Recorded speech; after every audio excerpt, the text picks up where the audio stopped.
Ang programang ito ay rated SPG. Striktong patnubay at gabay ng magulang ang kailangan. Maaaring may masiselang tema, lengguwahe, karahasan, sexual, horror o droga na hindi lang po kailangan.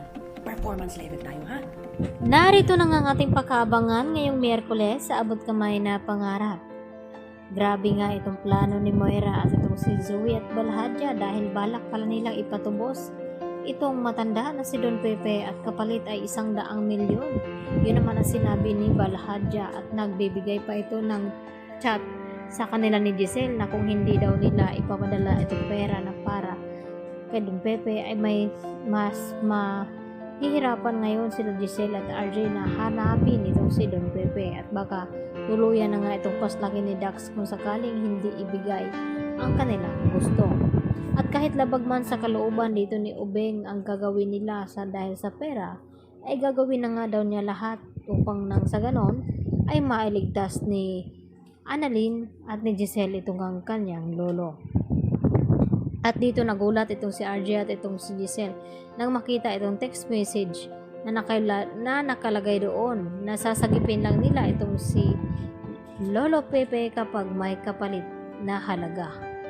Samantala, dito naman sa stage, ay dito naman napansin dito ni Dr. Carlos Benitez itong si Annalyn na hindi pa rin tinitigilan itong si Zoe sa kabibintang dahil malakas pa rin talaga ang kutob dito ni Annalyn na may traidor nga sa ginagawa nila ngayon sa paghahanap ngayon ni Don Pepe. At ito na nga si Moira ang traidor sa kanila dahil pakitang tao nga lang ito sa kanila at sinabi ni Moira dito kay Zoe na kailangan i-level up nila ang kanilang pagdadrama nang sa ganoon ay hindi daw sila mapansin dito ni RJ at ni Giselle na nagsisinungaling nga ang mga ito tungkol dito kay Don Pepe. At dito naman na sinabi ni Balhadja kay Don Pepe na maghanda-handa ng araw dahil ito na ang kanyang katapusan kapag nakuha na nga daw nila itong pera na nakapatong daw di umano dito sa mga ulo na mga kaibigan dito ni Annalyn. At isa na nga dito itong si Don Pepe na kinakailangan na nilang mahututan dahil sa laki ng pera nito, tiyak ay makakapaldo-paldo na nga ang mga ito.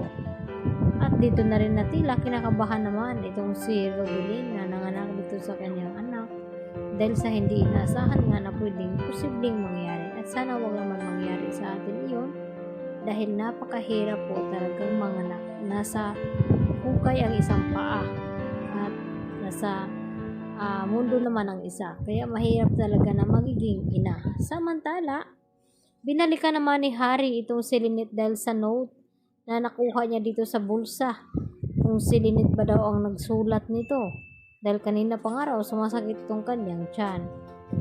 Hindi naman sumasagot itong si Meljan at itong ang kanyang kailangan kung sila nga ba ang nagdidikit doon sa bowl na yun dahil tinanggal na nga nila ngayon iyon. Kaya yan naman ang ating pagkatutukan at pagkaabangan kung ano magiging kahinatnan sa paghanap nila dito kay Don Pepe dahil balak na nga nila itong tubusin ngayon sa halagang 100,000,000 dahil alam ni Balhadja na kung gaano daw kayaman itong matanda sa Cebu at pati na dito sa Apex Hospital. At lalo na ngayon na nakuha na nga nila ni Moira itong ang panig dito ni RJ at itong si Giselle na paniwala nila na kidnapping nga daw ang nangyari dito kay Don Pepe at kinakailangan nga nilang tubusin ito. Kaya yan po ang ating pagkatutukan at pagkaabangan maya-maya ng kunti dito lamang yan sa Awit Kamay na Pangarap. Yan lang po at marami pong salamat sa inyong panonood. Hanggang sa uli. Bye-bye!